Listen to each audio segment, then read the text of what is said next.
Hey now, welcome to Fitz's Electric Bar. I feel like I know this guy because I've been watching him for the 2+ years that I've been watching YouTube Vital Community Channel stuff, but I don't. And so I'm going to get to know him a little bit, as we all are, and ask the 10 questions plus my 5 or 6 at the back end. So, Chris, welcome to Fitz's Electric Bar. Thanks for having me. I'm excited to chat with you. Excellent, me too. So, when did you start your channel, Chris? You know, it's funny. I think that came up. It came up in a recent conversation. I think it's 5 years ago. I think I just surpassed 150 videos, so not at the level of Mazzy but I am. If you watch any of my recent videos, I recently left a job, so I do have more free time. So I do plan on doing more videos. But yeah, I think it was right around the start of the pandemic that I started. Right, as many did. Yeah, Yeah. yeah. Kept me So, going through those quiet months. so maybe this is linked, but why did you start your channel? That's a good question. I mean, I think my entire career, I'm now 30 years into my professional career. It's mostly been um tied to music, but not in the sense of how I wanted it to be tied to music, if that makes sense. Like, um, I've always wanted to talk about bands or single artists that I think haven't gotten their due. And I hope that a lot of the videos that I have published shine a spotlight on a lot of those artists. I mean, during the 1990s and even early 2000s when I was living in New York City, I was seeing so much music that I thought just never got the recognition that it deserved. Like just incredible bands, incredible songwriters. Um, so that's I think that's why I started it, and now it's just turned into sort of a 80% I talk about music and 20% about mental health because those are two areas that are in my life the two dearest. I wouldn't call music a cause, but if we call it a cause, the two causes that are most dear to me. So, um, but I think the main driver was a band like the Old 97s or Slobberbone or Marah or a songwriter like Scott Miller. Like, how does everybody not know about these people? So, I hope I've gotten at least a few new fans for those bands and artists. Awesome. And where are you based right now? San Jose, California. Been in the Bay Area for 20 years, came out here for work, but originally from northern New Jersey, college in Boston, and then 7 years I lived in Brooklyn. That was the period I was just talking about when I was living in Brooklyn. I was going to 2, 3 shows a week. Very active in the New York music scene. It's a lot of fun. New York is good for shows Yeah, for yeah. sure. And how did you come up with your channel moniker? It's an Uncle Tupelo song, a band I talk about all the time. I would say the most important band in my lifetime for me. I'm 51 now. Growing up, it was Springsteen and the E Street Band.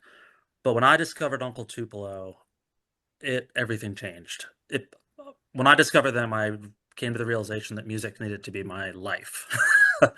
And if I now look across the spectrum of my life, jobs, romantic relationships, friendships, the majority of them are tied somehow to Uncle Tupelo, which is crazy. Like I met a lot of people in the New York music scene through there's a listserv called Postcard from Hell. It's been around probably 30 years. I think I first got on Postcard in 1994, 95. I'm not on it anymore, but um so Uncle Tupelo has a song called The Long Cut.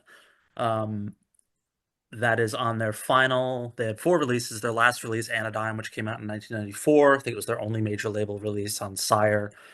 I've always just loved the line "the long cut" because especially in today's world where we're trying to take the shortcut for everything.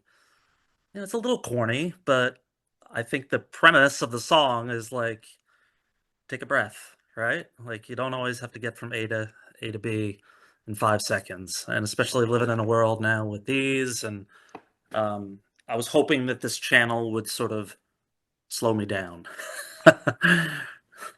That's great. Yeah. I hadn't made the connection with Wilco, or sorry, with Uncle Tupelo. I didn't realize that that was one of their songs.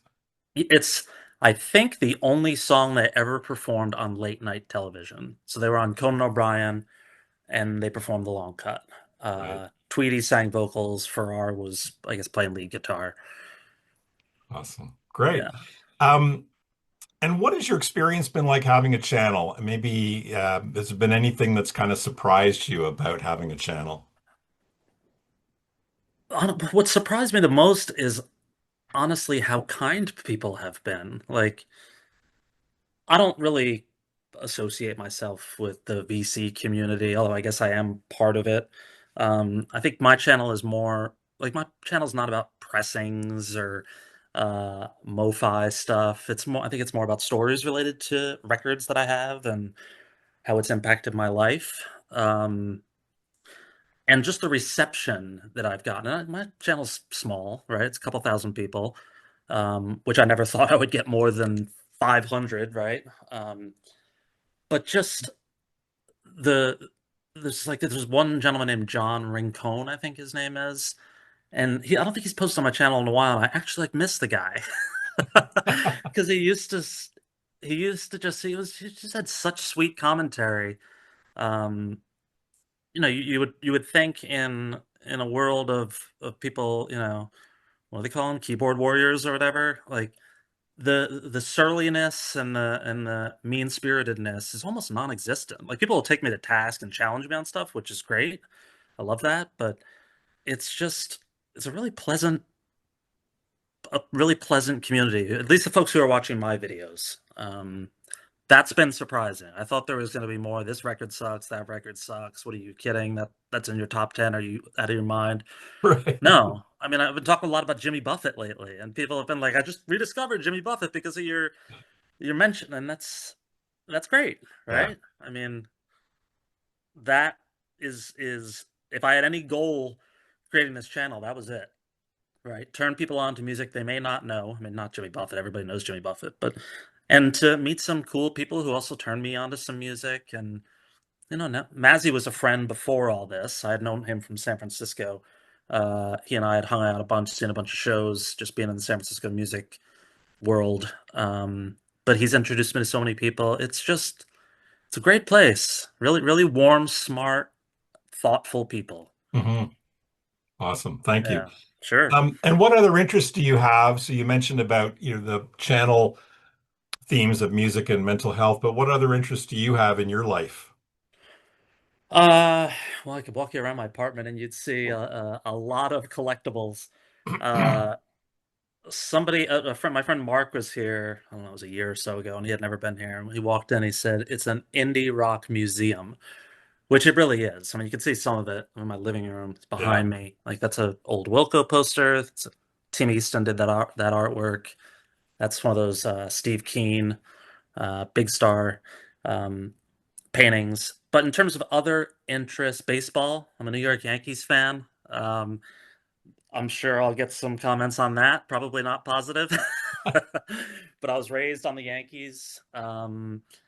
Photography, reading, a lot of the movies. I don't watch. I subscribe to like Mubi. Are you familiar with that service? No, MUBI. It's no. mostly like international. It's very pretentious to say that that's like the service that I Yeah. subscribe to. Like, I don't subscribe to Netflix, but um so just a lot of media. Really enjoy media. I used to be really locked in on politics, but given where that is now, I've tried to sort of step away a little bit. But yeah, that's pretty basic stuff. Movies, books, music, going on runs every once in a while. Um, Watching my nephew play baseball. It's pretty standard stuff. He's based in San Jose as well. No, he's in New Jersey, so I usually go back every year to see him and my sister and my mother. And he's now 13, and he's like actually quite good. He's like the best player on his team, so I'll be going back in July to see him again. Awesome. Um, but yeah, those are the basics. Good, good. Okay, let's jump into the 10 questions. Top 10. Is it a top 10? No, it's Not 10. top 10. So it's just 10 questions. And again, I've asked everybody the same questions, and always interested to hear how everybody's take is on each of these. So All right. one thing I'll just encourage you that sometimes there'll be mention of favorite, and just in the spirit of not getting hung up on what's my number one, you can think of it in terms of a favorite and something you might feel like you want to talk a little bit about. It doesn't have to be your all-time favorite. Yeah, yeah. Yeah. Oh, Okay. I'm not shy with top 10 or top 20 lists, so I'll favorite doesn't scare me off. Okay, well, that's good. I didn't think it would. Yeah. Um, So the first question is, what record is a kind of front of the pile record? So this would be something that you're listening to a lot these days. It doesn't have to be a new record. It could be an old record, but you just find yourself putting it on fairly regularly over the last few weeks. Probably Five Leaves Left by Nick Drake.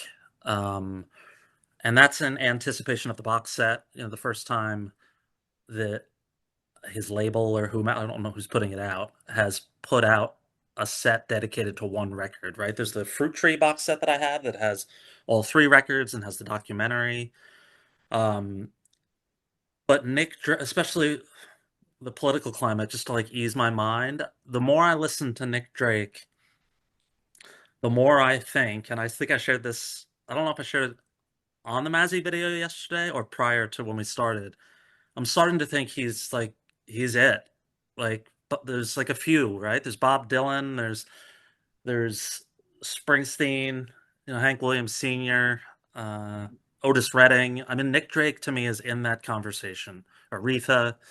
Um, he has three records, and I never get sick of any of them. Like they're just such, and nobody's ever sounded like Nick Drake. Still to this day, right? Like people have tried, but his music it feels otherworldly, like just absolutely gorgeous. So that's the record of late. I've been listening to it a lot because that box set I think lands about a month from now, July Oh, 25th, I think. So really looking forward to that. I said I wouldn't insert myself in this conversation, but I'm listening to an audiobook, the Mark Lanigan Oh autobiography. yeah, yeah, And it really took me by surprise when he was talking about his, relationship with Chris Cornell and Kurt Cobain and the whole grunge scene and the up and coming out of Olympia and out of Seattle, et cetera, et cetera. And then he talks about how he got turned on to Nick Drake, and I didn't expect it. And then now when I think about, I don't know his solo career really well. I really like Bubblegum and a few others, but I'm like, oh, I get it. I get that this guy who's like got such an edge to him would also love Nick Drake. yeah. There's one great line. Can't remember. It might have been in High Fidelity, the movie. Although I don't think it was. There was a line, if you're ever dating somebody and you go to their apartment and they have a Nick Drake record, you're going to end up marrying them. And that is true. It's happened to me once, and it was somebody I met in Philadelphia, and we went on a few dates, and it sort of fizzled out, but probably should have married her. I think she had Five Leaves Left on CD, and I was like, oh my God. I mean, I was in my 20s at the time. It was ages ago. I know I don't know you, but I think I love you. Yeah, exactly. Awesome. Tell me, I know you've got a lot of these because I know from your videos, but tell me about a favorite concert experience you might want to share. Uh, oh God, so many, but there's two that stick out, and I'll go with the one that I don't always go with. And there's one 1993, I believe it was, at what was then called Brendan Byrne Arena in East Rutherford, New Jersey. Um, Bruce Springsteen, this is like his first big tour after Born in the USA. It's like Tunnel of Love. He did I think smaller rooms. I think he still did arenas, but it was a much smaller tour. And I didn't see him on that tour. And I went, I think there were 13 shows at either 11 or 13 shows at Brendan Byrne. I think I went to nine of them. And I had like no money then. I was halfway through college. Um, so like all my summer savings went towards these Springsteen shows. And I went to one with my brother Lane, who I'm sure you've heard me talk about, my brother Lane, who passed away sadly a few years ago. Um, and he and I were in the last row, and I will never forget because at the time nobody knew if the E Street Band would ever reform, and it had been, I don't know, since '85 or '86. I think a couple of them played on the Tunnel of Love tour, But Bruce had this brand new band, right, for Lucky Town and Human Touch, and I get it. I just got a chill remembering this. It could could get emotional. They played in the encore, and you can find this on YouTube. I can send you the link. They played 10th Avenue Freeze Out, and I remember my brother Lane just kept. He was so smart, and he always picked up on things like so quickly. He was screaming in my ear, so it was so loud that there's no way they can play this without Clarence because of they made that change uptown when the big man joined the band. That's 10th Avenue, right? Yeah. And he kept trying to, and I couldn't hear him. And he finally, when the line came, it like clicked, and Bruce just sort of turns around, and you see Clarence, this huge guy with, I think he had a cowboy hat on. It was the loudest I've ever heard an arena or stadium in my entire life. And the fact that my brother picked up on that seconds into the song, like he just, um, I remember when Clarence came out, my brother like put his hands on my shoulders and he's like, stand still. And the arena was like going like this, like it was swaying. Like that might be, when I look back, the greatest concert moment of my life because it was with obviously, somebody who was very dear to me, Springsteen, when we were still young, right? It was 93, so I was 22, he was 26. Um, just an incredible, I mean, every time I tell that story, my whole body fills with chills. It was an incredible night. Um, and it's no surprise that he picked up on that. Of course he did, right? He just is very good at stuff like that. Great story. Thank you. Yeah, thanks for asking about that one. It was good to bring that one back. I love concert stories, and Yeah. I probably get my lowest viewership when I tell concert stories, but I don't care. I still Yeah, enjoy yeah, telling them. yeah. I mean, those are the moments, right? Yeah, That's where it happens. yeah, for Um, sure. yeah. Okay. Question three is a favorite Bowie record. Oh, I don't know Bowie like I should, which I sort of equate to Elvis Costello. I've always been like, I know Elvis, like this year's model. I love that record. King of America. Is that one of his records? King of Yeah. America, right? Hmm. But the Bowie, and I have all the Bowie records. I have Low. I know Low is often considered, I think Pitchfork named that like the best record ever or something, or best record of the 70s. That was in the 70s, right? Low. When it's the 70s. Yeah. But the one I listen to the most is definitely Ziggy Stardust. And I listen to that. I mean, it's got 5 years, right? Yeah. Love that song. Um, but I mean, that's the beauty of all this. Like, I feel like I barely even discovered David Bowie. Um, Station to Station is up there. Like those three are probably. I just recently bought his last one, with black cover. Before Black did that come Star. out? Did that come out after he died or It before? came out days before. It was, yeah. Yeah. And I haven't listened to it yet. So is it good? I think it's great. And the song Lazarus, which has this video, Yeah. it's chilling, and that it was a piece of art that he did as he knew he was dying and was released within days of his dying. It Oh was just wow. just like Bowie's the everything that he just did death the way he did life, Yeah, Yeah. yeah. And he was what, 70? Was he even in his 70s? I'm not sure. Yeah, he would have been probably 70 something, but Yeah, yeah. yeah, But certainly Ziggy Stardust is the one I listen to the most. When I get in the car, I throw that on. I love that record. yeah. Awesome. Um, okay, tell me one of the saddest songs ever. Oh, you hit me right at the right time. Sound of Lies by the Jayhawks. It's the last song on the album Sound of Lies. It's one of the most beautiful. I mean, I listen to a lot of sad music, which or what people deem to be sad music. Like I don't find Nick Drake to be sad. I find his music to be absolutely beautiful. It's like pastoral. Is that the right word? Pastoral? It's like it's not I don't find his music depressing at all. But Sound of Lies is a record that my older brother Lane just for years and years just raved about. He thought, and that's right after Mark Olson left the band. Um, but if you don't know the song, put headphones on and listen to that song, and it is chilling. Uh, just a gorgeous, gorgeous song. Gary Loris sings vocals on it, and I think it might have something to do with the Jayhawks breakup, like the first breakup when Olson departed the band. Um, but that's the like when I'm like I need a sad song, I go to that one. Sound of Lies by the Jayhawks. Awesome. Thank you. So I'm Sure. going to flip it the other way and say, what do you think is one of the most joyful songs ever? Oh, that's harder. Uh, one of the most joyful. Um, I'm gonna tie in my brother again. It's just I don't know. He's entered my some of these questions are just making me think of him. Uh, in 1991, my brother was living in Minneapolis. He was going to the University of Minnesota. So I was still in high school.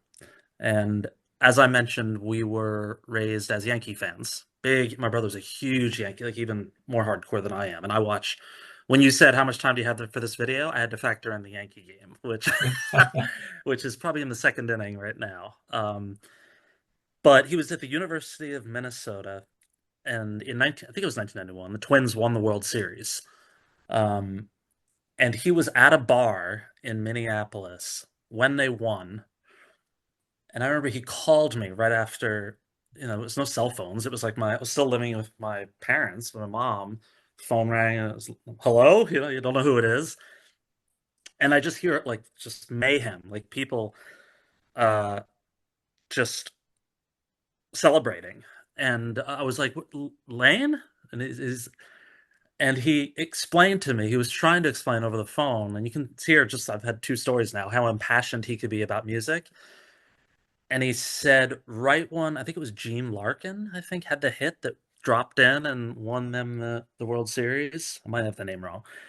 But he said, right as it dropped and the Twins won the World Series, the bartender on cue kicked in Lido Shuffle by Boz Scaggs.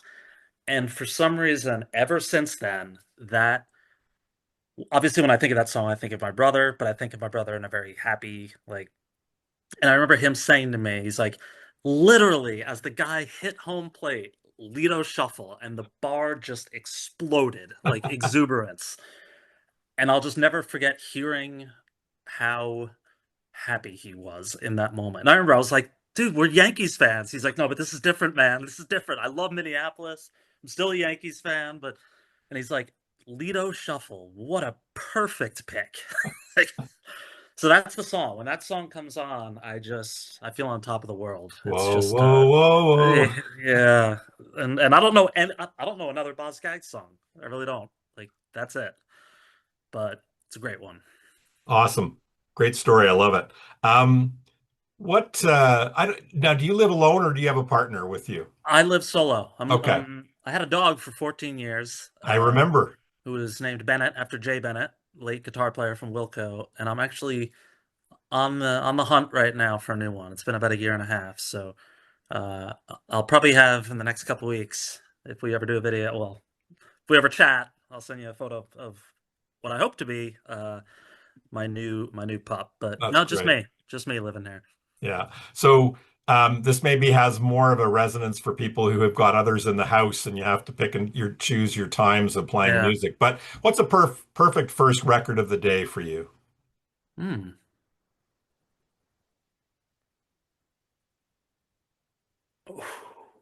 First record of the day.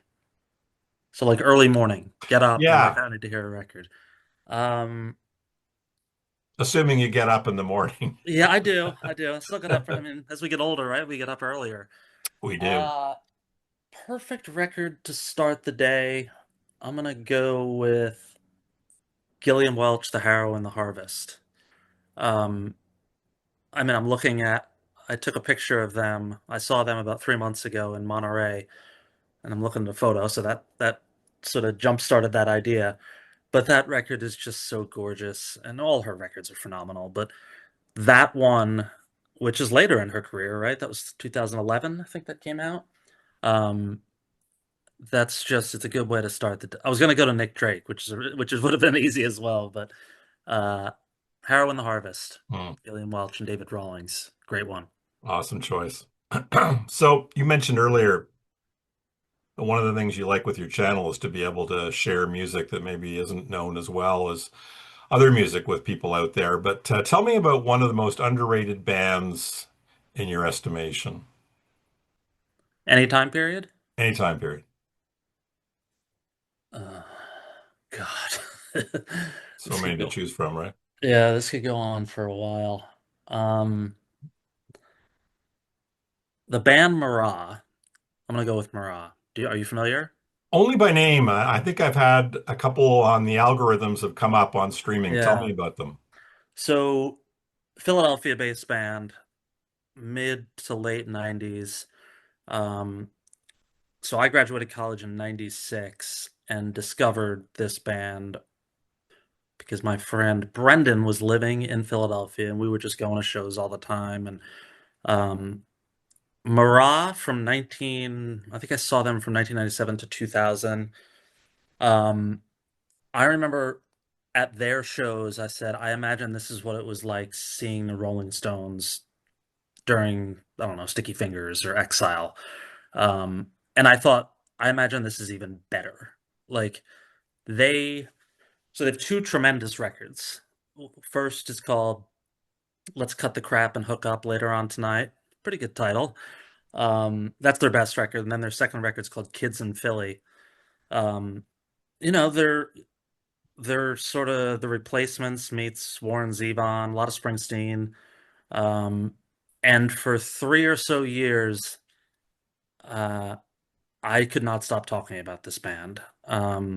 I lived in New Jersey still, and I would not commute, but I would travel to Philly anytime they played. So I probably saw them about 20, 25 times. Um, and then in the early 2000s, I think they got signed to uh, like an offshoot of a major, and they got a bad producer. Like they got a producer, I think, who had produced a bunch of Oasis records, and they tried to make like this big sound, and it's just sort of a dud. And they fell off from there for me. Um, they still play shows uh, from time to time, but the original lineup of Marah, um, and I would just go to that. Let's cut the crap and hook up later on tonight. There's a song on that record called Formula Cola Dollar Draft that is, man, uh, Marah. They should be considered one of the greatest rock and roll bands ever, at least for a short period. Uh, but very few people know of them. So hopefully a few more will know now. Yeah, you've definitely. Marah. Yeah. Um, okay, last three on the template of 10. So Van Morrison or Jackson Brown? Jackson Brown. Should I give an explanation? You don't have to, but if you want to.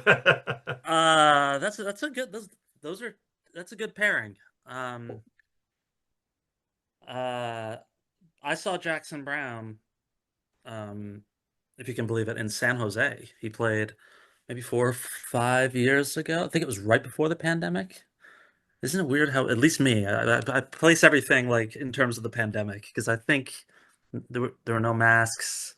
Um, but he played at the San Jose Civic Center, I think it's called, and it was incredible. And I saw him as well at Harley Strictly Bluegrass, the San Francisco annual festival. I think is in October. And I remember he played Before the Deluge, and that just crushed me. Um, I like Van Morrison. Astral Weeks is a absolutely gorgeous record. Um, but Jackson Brown just seems cooler. And Jackson Brown was like at No Nukes with Springsteen, and I don't know. I really love Jackson Brown. He's great. He's not on film wearing some kind of god-awful velour pantsuit like he was in The Last Waltz. No, no, definitely not. No, for sure. Okay. Jackson Brown should have been in the last waltz. That would have been great. Yeah, yeah. Joanie Mitchell or Aretha Franklin? Aretha. Um, Similar to Bowie, but even to a greater extent. I don't know Joni Mitchell all that well. I've listened to Blue a few times. Um, there was a recent repressing, I think, on Vinyl Me Please of another one of her records. If you said the name of it, I'd know it. Hejira? No, it's the longer title. Oh, Hissing of Summer Lawns? That's it. Yeah. I don't know if it was Vinyl Me Please, but I got that. I don't think I've listened to it yet. Um, Aretha, when I was in college, my buddy Fred, who I still talk to almost every day, bought me on CD. He bought me a Skip James record, and and this guy has good taste, still does. He bought me a Skip James record and Aretha. What is it? I've never loved a man the way I love you, like the purplish, pinkish cover. And I just fell in love with Aretha then. Um, I mean, that record is just tremendous. I have it on CD. I think I have 3 copies on vinyl. So, I mean, one of the things I love about the conversation we're having is you're talking about artists that I need to spend more time with. And David Bowie is certainly one, and not Van Morrison. I've spent a lot of time with Van Morrison, but um, definitely Joni Mitchell. I need some more time with her. I don't Um, spend a lot of time with Van, but it's enough. yeah, yeah, yeah. Yeah. Awesome. Great. Okay, last of the 10. All right. Three absolute must-have desert island discs. Ooh. Um, I mean, when I was trying to think about this, it's not my 3 favorites. It's the three if I was literally on a desert island and I needed, you need a little bit of uh diversity in sound. Um, I would go Bruce Springsteen, The River. Um,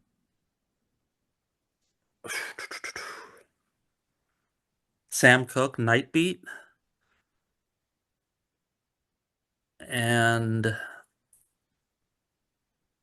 uh, so we're covering rock, got soul. Probably need a singer-songwriter record. Um,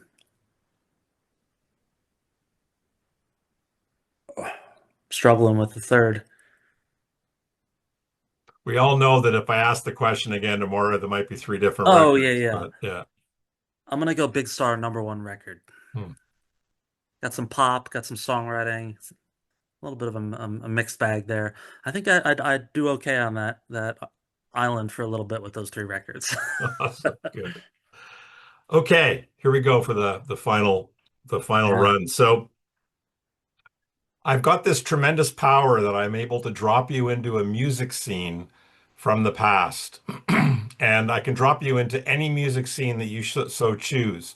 Give you a few options, but you can also choose your own. Could be Laurel Canyon, CSN, CSNY, Joanie Mitchell, that whole scene.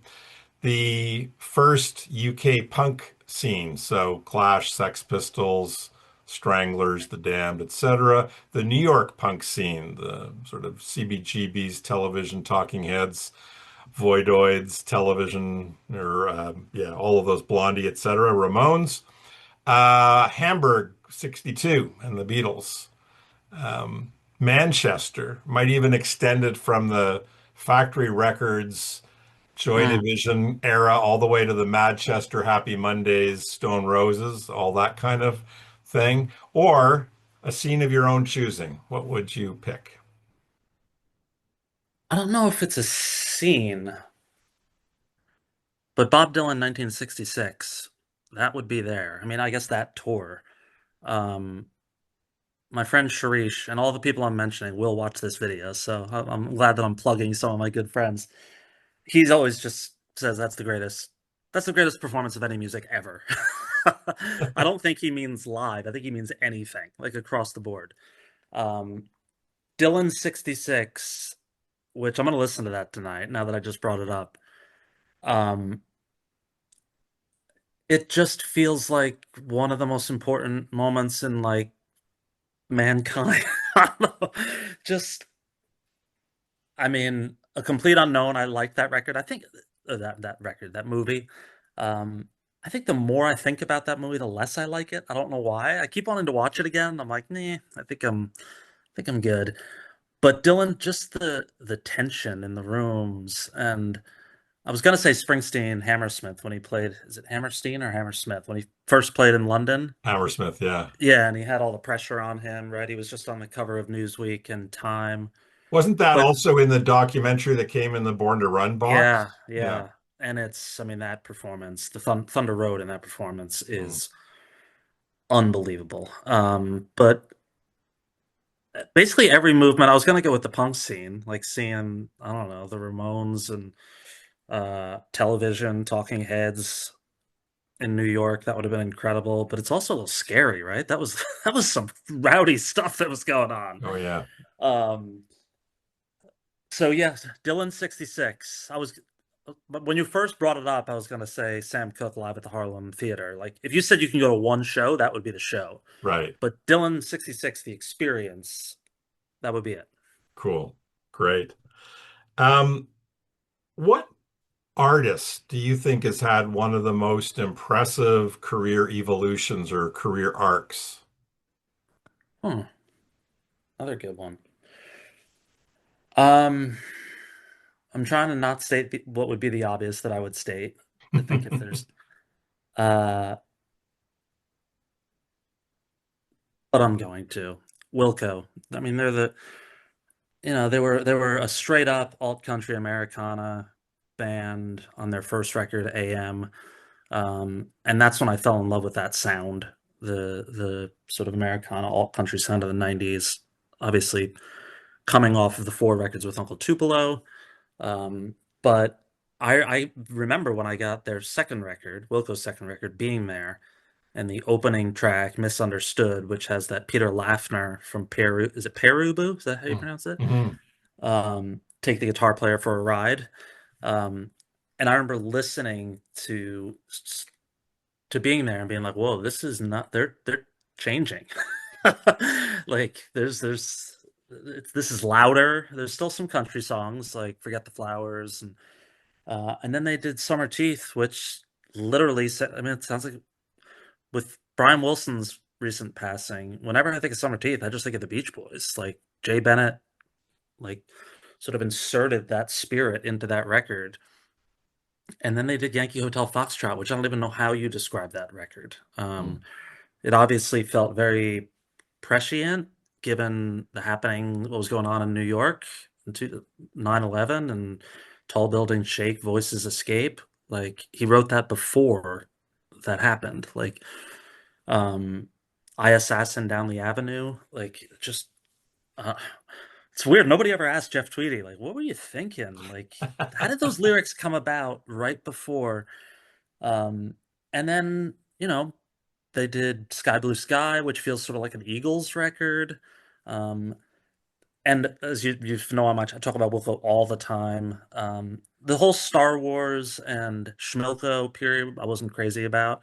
Um, it's like the only Wilco period that I didn't really continue. I mean, they're Jeff Tweedy's probably the most important artist of my life. It's either Tweedy or Springsteen. Dylan's right about there. Nick Drake's right about there. But Cruel Country, which came out in 2022, I think is a phenomenal record. Maybe their third or fourth best record. But when they put out music, I have no idea what's coming. Right? It could be Americana. It could be indie rock. Um, and that's the beauty of that band. Yeah, their career arc, I think, is remarkable, and I think they'll be remembered as one of the most innovative bands ever. Mm. Yeah, I think about the members of the band and all the different influences and everything, from Glenn Kotche. I don't even know if I'm pronouncing his last name correctly, I but think that's right. and uh, Nels Cline, who does like a lot of jazz and stuff. avant-garde jazz stuff, and yeah. Yeah, Jim O'Rourke, I think, played a huge role in sort of reshaping that band a little bit, but then they just keep reshaping themselves. But when O'Rourke got involved with Yankee Hotel Foxtrot and A Ghost Is Born. I think he was on A Ghost Is Born as well, mixing or something. That was a beautiful pairing. Mm. Yeah, I Yeah, agree. The yeah, avant-garde bringing more avant-garde into it, right? totally, totally. Um, you talk about Uncle Tupelo as being your favorite band, and one of the things I always like is to try to get from somebody who tells me about their favorite artist or band, what is it about them that makes them so important to you? Uncle Tupelo. Yeah. Man, these are good questions. And as we talked about earlier, I didn't know what was coming, so I Yeah. have no preparation for any of these No. questions. Um, I think Uncle Tupelo. I discovered them right as they were breaking up, 1994. So I was like 2 years into college. I was a sociology major. I was taking all sorts of classes on, um, income inequality, and was taking a lot of civil rights classes. Took a class called Eyes on the Prize, which was on that documentary that like changed my life. Like, just it was a very pivotal time for me just to learn about America. And um,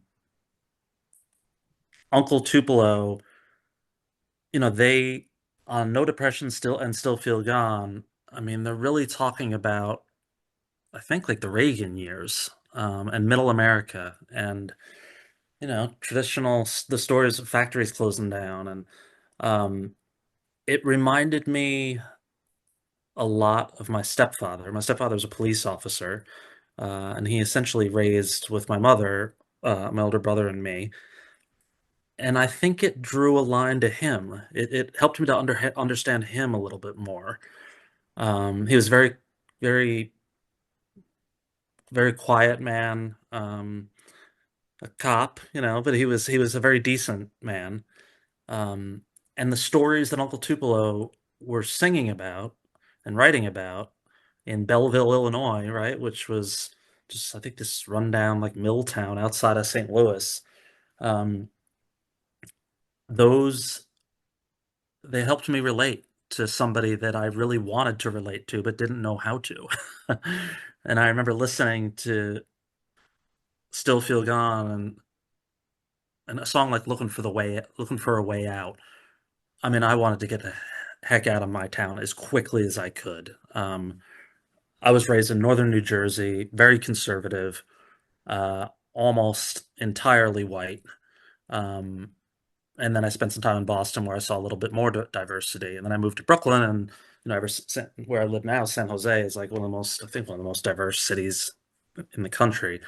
Um, Uncle Tupelo, it was like almost like being in class. Like, they just taught me so much about American society. And I remember Pitchfork a few years ago said, what was the title of the article? Like, Uncle Tupelo saw 20 years into the future before any of us. Like, just the class issues that are going on in the country. And um I guess it was, I don't know, I think of like Uncle Tupelo as like the musical William Faulkner or something. Like, I just they just expanded my mind while I also just adored the sound, right? Like the Neil Young influence, and uh, obviously the Replacements, and then the earlier stuff, which is more Carter Family. And um, it was just my older brother and I, and I'm sure you saw this on one of if you saw one of my latest videos. He and I like were so deeply committed to learning more about that band. One morning we literally got up, and my brother, we were both in New Jersey, and he said, "We're going to St. Louis today." I was like, "What?" And he's like, "We're gonna," because we were working on a book about Uncle Tupelo. Um, and we did. We drove to St. Louis that day. And I'll tell one story. This is a good one. Mm. Well, I've told a few stories, but we get to St. Louis. We get a hotel, like a really cheap hotel room. And my brother's like, well, let's just go to a bar, right? Let's see if we can find somebody who knows anything about Uncle Tupelo. And I was like, Lane, they're not that big of a band. Like, it's like random. So we walked into a bar, and there was a band playing. It was like early afternoon, maybe like 3 or 4 p.m. Um, so I don't know if it was the day after we got there or the day we got there. Uh, and I'm wearing a Sunvolt hat. I had a black Sunvolt hat with like the Sunvolt logo. And there's a band playing. I think we're the only two in the bar. Maybe one or two as a bartender, but it was empty. The band takes a break, and they sort of walk up to the bar, and Lane and I are just, back then we're pounding drinks and just so excited about we're going to go to Belleville the next day. We went to Belleville High School. I think it was Belleville West where Tweedy and Farrar and Mike Hydorn went. We looked at the yearbook. Like we went to bars in town and talked about the band. We did some good research. But at this bar, I remember we were sitting, and I think it was a stand-up bass player goes up to the bar to order a drink, and turns to me, he goes, "You're a Sunvolt fan." And my brother was like, I remember the look, I just looked at his face, and I was like, "This is it, man. We made the right call. Like, it's starting to happen." And I said, "Yeah, I'm a huge Sunvolt fan. Trace is a phenomenal record. Big Uncle Tupelo fan." And he goes, "I'm Jay Farrar's brother." I have a picture. I could go grab it. Of Lane, and he has a brother Wade Farrar, he has a brother Dade Farrar, and I think they're all musicians. And I can't remember which one this was, but he was Jay Farrar's brother. And I remember I was like, "What are you drinking?" I think he said Guinness. I bought him a Guinness. Um, and it was right. It That's was just that's serendipity on a another level. beautiful moment, a beautiful moment. So Uncle Tupelo also, I think about my brother, I think about both my brothers a lot when I listen to them. But yeah, that was, as you can see, I could talk a lot about that band. They had uh, I feel like I learned about that band at just the right time, and they've stuck with me ever since. I was thinking about that as you're telling the story about how you first like learned about them and the education, the Faulkner kind of reference. And I feel that there's my own little philosophy, and it's not just unique to me, but this idea that, when we're open to music and a certain time in our life and we're absorbing things, especially when you're in university and you're learning a lot, and you're hopefully taking courses that is really stimulating you. And when the music and what you're learning academically kind of come together, and maybe you've got some friends that you're talking to about the music. Like for me, I took political science, and it was 77, 78, 79, and The Clash had just come out with their second record, Yeah, and they were singing about guns on the roof. And we were studying political myth structure and the whole idea of like having a society where we follow rules. We, stop at a red and we go on a green and blah, blah, blah. And not all societies are like that. And there are yeah, places where yeah, everything is broken down and there are literally guns on the roof and there's anarchy, right? And I'm hearing the music and I'm getting the visceral experience of the yeah, yeah, Clash's second record. And I'm learning about it in a way that I'm suddenly sort of seeing the world instead of being a middle class white kid who's surrounded by other white kids in a very safe environment and realizing that this is all a construct. It's not all that way for yeah. everybody. That's very similar to the experience I had. I remember listening to those records in New Jersey and being like, "I gotta break out of here. I'm not staying here." Like, and I ended up 3,000 miles away is where I settled down. So Uncle Tupelo played a role in that. That's great. Thanks for the story, Yeah, Chris. That was sure, wonderful. sure. Um, Tell me about a great rock biography or music documentary. We Jam Econo has always been the Minutemen documentary. Um, I mean, I have tons. I've probably got 50 on DVD. But We Jam Econo is the one that I go back to um, and rewatch quite often. Mike Watt is just I don't like to use the word purist, but like if there's anybody who's really doing it for the sake of doing it and that's it, like no consideration. Some of this may just be in my head, but like money didn't matter, like fame didn't matter. Mike Watt was banging on that bass because he had to, right? And I know Uncle Tupelo were very influenced by the Minutemen. They had a song called D Boon about D Boon, the lead singer and lead guitar player uh, of the Minutemen. But have you seen that documentary? I have not. Oh, like the beginning, it's Mike Watt just driving around in his van, like, and he's older then. He's like in his 50s or something. Um, and it's just the stories. Was it Michael Hurley's the drummer, I think? just the three of them. When Mike Watt talks about how he said like D Boon fell out of a tree and that's how they met, and like they just like saw each other and then like started a band.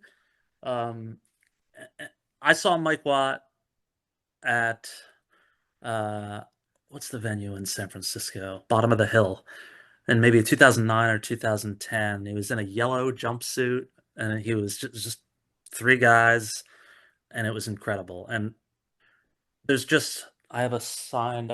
He was handing out postcards, and I've assigned Mike Watt a little postcard. That movie just almost when I think about not just musicians, writers, like people who do things who take that risk. I always one of my now that I'm not working, like not in corporate America, I'm trying to at the age of 51 finally do the stuff that I've always really wanted to do, whether that's open a record store, talk about music with folks like you. Um, I don't think the musicians and writers and filmmakers who took those risks get enough praise for that. I don't really know. I don't know if that makes much sense, but like Mike Watt probably never made a whole lot of money, but he took a risk that I was too afraid to take, right? I wanted to be a writer. I wanted to write about music, and I did. I wrote a few articles for, remember No Depression magazine? Oh Do you yeah. remember that? Yeah, I Yeah, wrote yeah. just a couple. I wrote like a Marah review, band I was talking about earlier, and I had some pictures, some Jayhawks photos published. And I remember when that happened. I think that it's like I got paid like $150 or something. But I remember the feeling I had when that happened. I was like, I'm never gonna get this feeling in corporate America, right? Like this is like I wrote this, and like it's in Barnes and Noble, and like some people are gonna see it. So just that the fact that all the Dylan, Tweety, they all moved aside like what could have been a comfortable life, right? Like going to college, doing what we do, and just said F it and went for it. And to me, Mike Watt is nobody exemplifies that more than Mike Watt. Like you should watch that documentary, even if you're not a Yeah, well, Minutemen fan. It's a wonderful well, documentary. I know of the Minutemen, but I don't know their music. That I've listened to the whatever it is, the nickel on the Double nickels on the double dime. nickels. Yeah. Yeah, but Mike Watt, I saw him when he was the bass player in the late iteration of the Stooges, and man, oh Yep. man, that was fantastic, and he was I saw awesome. him with the Stooges as well. Yeah, Yeah. And he had a bunch of bands in the 90s with some of the Seattle scene. It's escaping me right now. Like some connection to like Nirvana or something. I can't remember. But he is I just picture Mike Watt probably lives in like a small apartment with like a ton of CDs and records, and he's just he's living that life. yeah. So yeah, that's a favorite. That's great. Just to sort of riff on this a little bit more, it always intrigues me when people have chosen, like when you see somebody who's made a career and you know that the risk and the like the absolute uncertainty of their choice to go into that field.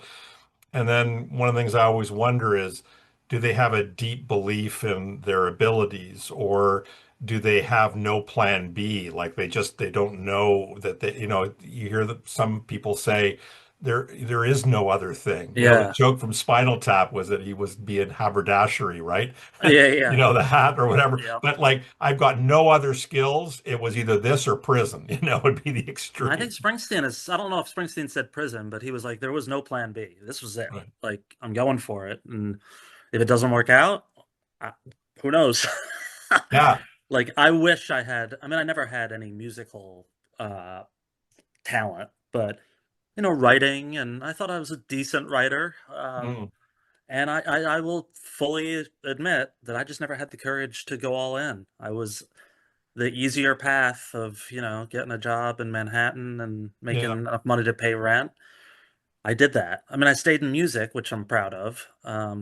But all these bands that and I feel a lot, like so much gratitude, even for like the bands that when I talk about Marah or Slobberbone or bands that didn't really, the V-Roy is another one, a great band from Knoxville, Tennessee in the 90s. Like these guys like didn't make it, Mm, right? Like, and I don't know what some of them are bartenders now. Like I feel indebted to them because they gave me a lot, right? mm, Like they gave me music that has bonded me to my siblings, friends. Um, so I don't know. I often think about like I hope these guys know the impact that they've had. Yeah, it's not millions of people, but a huge impact on a smaller amount of people. mhm. Yeah.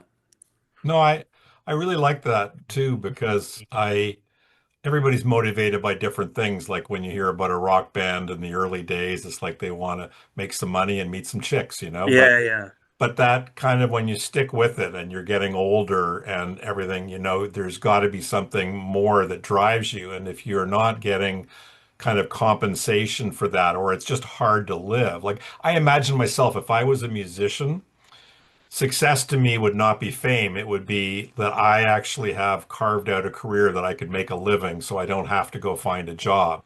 Yep. But as long as I can have an okay place and I can just get by, but know that if I put out a record, it'll pay the mortgage or whatever, that to me would be fantastic. Yeah, yeah. Totally agree. But that for Uh, some people is actually way beyond what yeah, yeah. is out there for them, right? And I still think about like Richard, do you know Richard Buckner? By name. Yeah, great, great. Very much in like Townes Van Zandt style, Hmm. mid 90s. Um, he put out four great records. Bloomed is the first, Bloom, Devotion and Doubt's one of my favorite records ever.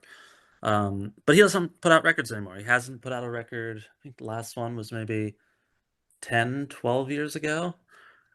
And whenever I'm listening to him, I wonder like, what's he doing? Like, I almost like want to call him just make sure like he's okay. Like, and I want to tell him like, do you have any idea how much these records mean to me? And Hmm. like, God, my brother was a massive Richard Buckner fan, and I just hope that if they didn't get the financial rewards or even the financial stability, right, that they're hopefully aware of the impact they've had on people's lives, Hmm. because they have. Well, that's part of our job, right? That is part of our job. Yeah, yeah. Our unpaid job, or at least Yeah, some of yeah, us, it's unpaid. yeah. I haven't made a dollar doing it, that's for sure. Yeah, no, me either. Um, awesome. And one last question for you, Chris. What's the meaning of life? Meaning of life. Um,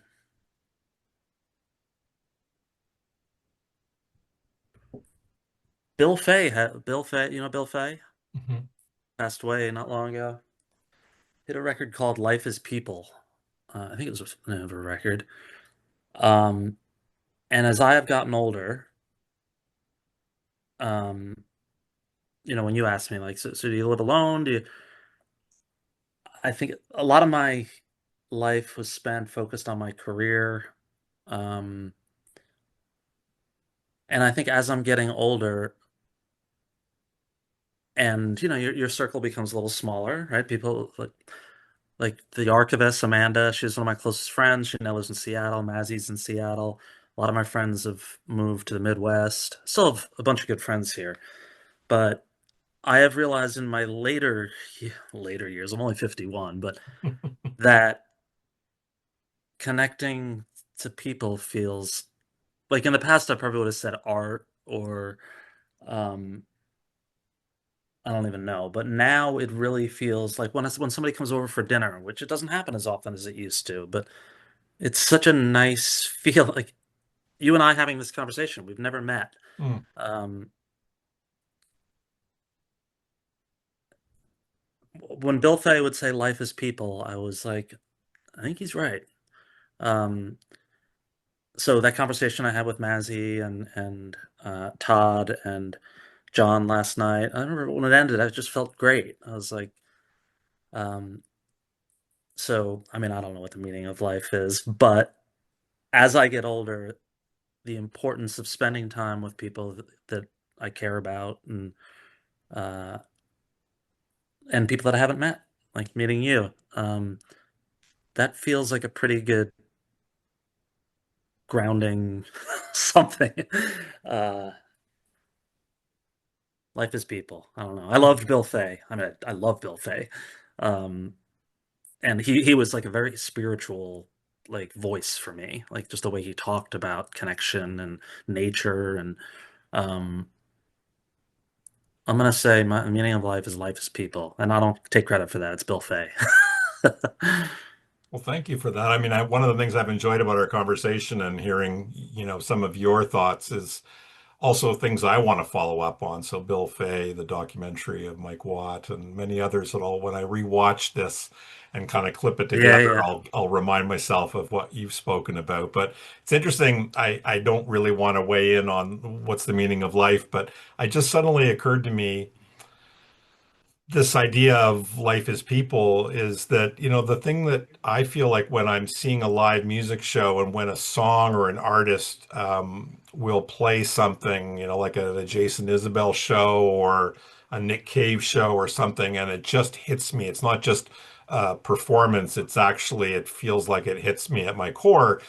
It's really also about people because it's really those great concert experiences, or it can be on record is about communication between people. Somebody's communicating their thoughts and feelings, and it only really exists. It's like that tree falls in the woods, and nobody's there to hear it. I think Paul Simon talked about this. I'm kind of rambling, but you need the person listening to it to complete the circle. You create the music, but somebody has to hear it and kind of take it in and personalize it from their own the way that they see the world and what matters to them. And so, in a sense, music really is all about people. yeah. Nick Caves talks a lot about that too. Mm. Um, have you read any of his like a I just blog? finished the Life, Hope, and Carnage or whatever that Is it one. That good? was a I own it. I haven't read it fantastical. yet. Oh, I mean, because it's an interview with him, but he's got a real relationship with Sean. I forget his last name, but it's post the loss of his two sons, and he talks about, like, literally, to use the expression that what's his name, her name, Pima Chodron, I think, who's a Buddhist, but he's cracked open, right? And in that, in the pain and the suffering that he's experienced, he recognizes that there's light coming through the cracks, and he feels tremendous beauty and depth of emotion and spirituality, or whatever you want to call it, because he has suffered so much.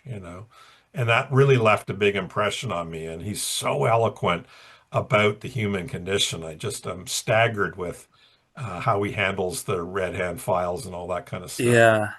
I saw an interview with him recently. Like somebody asked, like, you've made comments that you love your audience, and he's like, I truly do. Like when I'm there and I'm connecting, he always goes out Yeah, on the yeah, little catwalk, whatever you call it, and sort of engages with the audience. He is a very, very rich, I mean, rich in spirit, right? Like just mm, wonderful guy. yeah, And obviously just awful, awful loss he went through. Um, yeah, yeah. Well, I'm going to wrap it up there, Chris. We've had a really good conversation. I do feel like I've known you for years. I do hope we can do the IRL thing in real life, actually. I would love that. So, Vancouver is on my short list. I've never been. I've been to Toronto, never been to Vancouver. So well, I hope I we would love to can come. find a way to make it happen either in Seattle, meet part way or whatever. But it's been a great pleasure for me to meet you, and thanks for participating in this. Thanks for having me. I really enjoyed it. Take care.